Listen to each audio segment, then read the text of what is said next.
বাংলাদেশে যদি এই সন্ত্রাস বাহিনী, ক্যাডার বাহিনী, মোস্তান নিয়ে যদি আওয়ামী লীগ, ছাত্রলীগ, যুবলীগ সংগঠন করা যায়, তাইলে একটা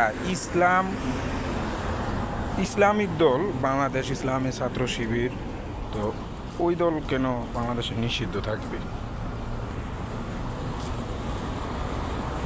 কেন ওই দল নিষিদ্ধ থাকবে? এটা হচ্ছে আমার ক্ষুদ্র মানুষ হিসেবে আপনাদের কাছে একটা প্রশ্ন।